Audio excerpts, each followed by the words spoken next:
This microbiography is on one of the richest and most wealthiest men to ever live, King Mansa Musa, known as the god of gold and the king of currency.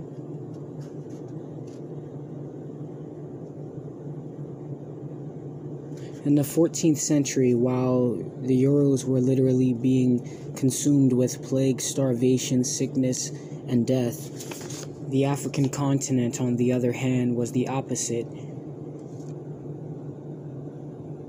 The climate showed for the people of this land, and literally metaphorically shown itself very, very clearly and distinctly, particularly with one man. This one man took being in the right place at the right time, having the right blood and mind for fate. His claim to the throne was literally by happenstance. Mansa Musa of Mali was an African royal, but no king. His brother was current active king who ventured off on a spiritual mission from which he never returned. Just by chance, I wouldn't say luck, as he lost a brother but acquired a nation and became king. Automatically by the system's natural operation. Then this is around 1312 to 1313. Mansa Musa is most notable for turning Timbuktu into a capital of trade, commerce, and education in the East. And in the East, he was able to achieve and accomplish such things from being calculated and economic.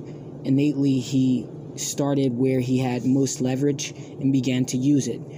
Timbuktu was naturally rich in abundance of salt, gold, and other valued minerals, and precious metals, of course. Musa took these commodities and traded them and gave them away, loaned them out, and gifted them all across Afro-Asia, that's Africa and Asia. Even growing so much prestige, he appeared on maps during the 1300s across the world depicted as a black king holding a large shiny rock, ruling for over 25 years with a massive military power, conquering 24 plus cities and towns. Musa was focused, actionable, a man who caused a voluntary migration to his rule and territory, seen as one of the greatest leaders to serve. Musa being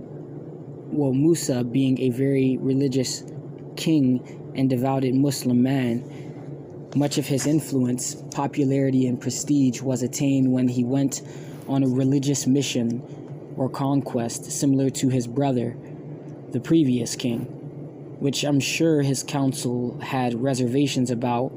Nevertheless, he ventured out into the unknown world en route to Mecca, as stated in the Holy Scripture. All people of Islam must see and pray in Mecca. On this massive trek, he was accompanied by 50 to 60,000 of his royal company and slaves for a round trip, each carrying tens and hundreds of kilos of gold and salt, of which I state, as a reminder, he gave away, traded, sold, loaned, and gifted along his journey. Along his journey to Mecca and back, mind you, he alone created a market for and controlled the value of gold and salt along the way, even being begged and threatened to appear before the Pharaoh of Egypt, at that time just being titled summoned. After catching wind of all the wealth distribution, essentially needing and requesting the partnership of this Nubian god, this not even being a fraction of his accomplishments, as he built what was to be a mosque a week on his travels upon returning home, and built what is seen as a wonder of the world and the greatest example of Islamic architecture ever, the great mosque of Gem, or the Gem Mosque of Musa. Also founded and expanded the University of Timbuktu of its time, the most renowned, physically biggest, and most extensive universities and libraries in the history of man. Mansa Musa had no one to use as a template for success. He worked from a place of faith, thoughtfulness, and eclecticism. He is and was the richest and most successful financier, king, and man in the world to this very day. King Mansa Musa, the god of gold.